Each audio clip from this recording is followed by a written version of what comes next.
साथियों, ये घटना जो है वो चूरू जिले की सिद्धमुख तहसील का एक गांव है डावट। उस गांव की एक घटना बता रहे हैं और जिस प्रकार से एक महिला पुलिसकर्मी और 4-5 जो है वो अन्य पुलिसकर्मी एक अबला महिला को घसीटते हुए घर से बेघर कर रही हैं। आपको पता है किस लिए कर रही हैं?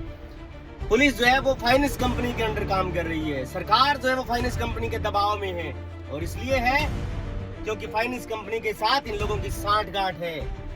वरना आर्टिकल 21 लाइफ एंड लिबर्टी, आपको जीने का अधिकार है। सुप्रीम कोर्ट की स्पष्ट क्लियर गाइडलाइन है कि कोई भी व्यक्ति आपको घर से बेघर नहीं कर सकता और अगर करता है तो उसका खामियाजा उन लोगों को भुगतना पड़ेगा। दूसरी बात, पुलिस इलीगल काम कर रही है साहब। एक महिला पुलिसकर्मी के होते हुए एक पुलिसकर्मी हाथ लगा रहा है। अगर आपके पास महिला स्टाफ की कमी है तो आप थाने से बुलाइए। आप किस प्रकार से एक पुरुष जो है वो हाथ पकड़ करके किसी महिला को घसीटते हुए घर से बाहर निकाल देगा?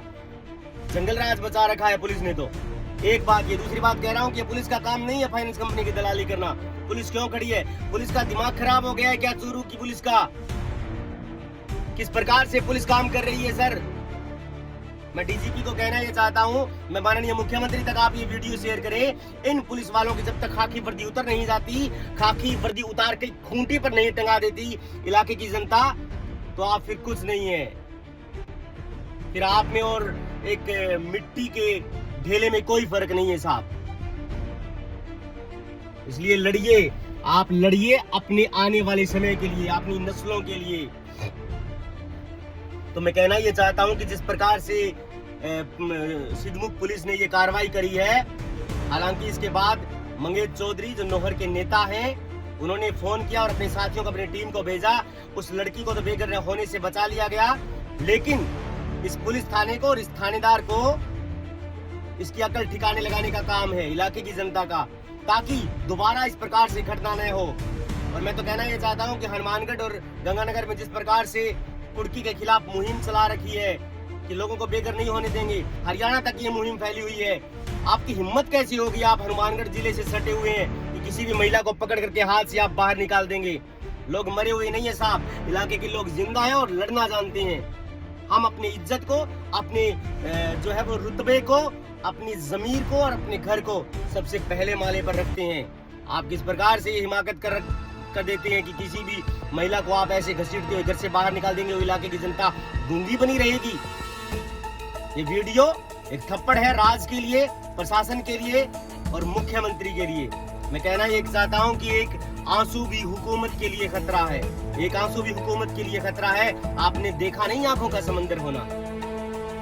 एक आंसू जो है वो हुकूमत के लिए सवाल खड़े कर देता है, सरकार पलट जाती है। इस प्रकार से आप घसीटते हुए लोगों को बाहर निकालेंगे, कोई भी पुलिसकर्मी किसी प्रकार से दादागिरी करेगा, दिमाग खराब हो गया है पुलिस का। इस प्रकार से लड़ने वाले लोगों के साथ पंगे ले रही है। और मैं आपको कहना यह चाहता हूं कि आप इस प्रकार की बदतमीजी का सामना करें। ये पुलिस वाले तो चले जाएंगे, ये तो थाना सस्पेंड हो जाएगा, जितने पुलिसकर्मी आए उन पर कार्रवाई होगी। नहीं होगी तो इलाके के एमएलए पर सवाल खड़े होंगे, इसीलिए कार्रवाई होगी। क्योंकि जब कोई भी पुलिस वाला गलत करता है, कोई भी पुलिस थाना गलत करता है, अगर उस पर एक्शन नहीं लिया जाता, इलाके की जनता भड़कती है। सोशल मीडिया का पावर जो है वो इतना ज्यादा उग्र हो चुका है, इसीलिए एमएलए को अपनी साख बचाने के लिए इन लोगों पर कार्रवाई करनी पड़ती है। लेकिन कितने प्रकार के जुल्म सहने के बाद हम जागेंगे? कितने प्रकार के जुल्म सहने के बाद पुलिस को अकल आएगी, राज को अकल आएगी? कितने लोग मारे जाएंगे, कितने लोगों की बलि देगी ये सरकार? अरे शर्म आनी चाहिए। जब इलाके के प्रतिनिधि का इतना खौफ होता है, उसके बावजूद फाइनेंस कंपनी दादागिरी कर लेती है साहब। भादरा का एमएलए था बलवान पुनिया, किसी की हिमाकत नहीं थी इस प्रकार की वीडियो बना करके और इस प्रकार से दबाव बना करके किसी भी महिला को घसीटते हुए घर से बाहर करने की। शर्म आनी चाहिए वहां के एमएलए पर ये सवाल है, और शर्म आनी चाहिए उस थानेदार को जिसके अधीनस्थ पुलिसकर्मी इस प्रकार से गुंडागर्दी कर रही हैं और आपके कानों पर जू नहीं रेंगती। इसीलिए सवाल करना चाहिए। अगर आप जिंदा हैं तो सवाल करिए, जिंदा हैं तो वीडियो को शेयर करके सेक्रेटरी तक पहुंचाएं, मुख्यमंत्री आवास तक पहुंचाएं, ताकि उनके बंद पड़े दरवाजों पर आप लात मारने का काम करें। इसीलिए हमें बोलना जरूरी है। तो मारे वो लोग भी जाएंगे साथियों जो इस गलत फहमी के अंदर हैं कि उनका कुछ नहीं बिगड़ेगा। आज ये चूरू के डावट गांव का नंबर आया है, कल शायद हमारा भी नाम आ सकता है, हमारा भी नंबर आ सकता है। इसलिए लड़िए उन बदतमीज हवाओं के खिलाफ जो हवाएं हमें परेशान करती हैं और हमें जीने के लिए दुश्वार कर रखी है हमारी जिंदगी को। लड़िए आप। दुनिया मन्ने जोरानो ते लख लानत कमजोरानो। Thank you so much. Aunty ji बाहर ना जाओ। आप बारो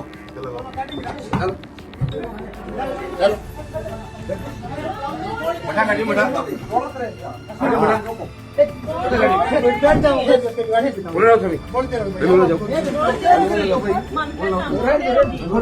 छोड़ दे तो मान जा ओ बाबा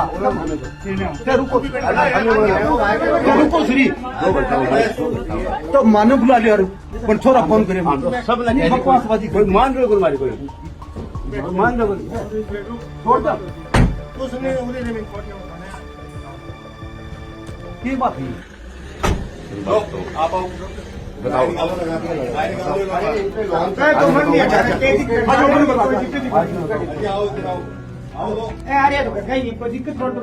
बात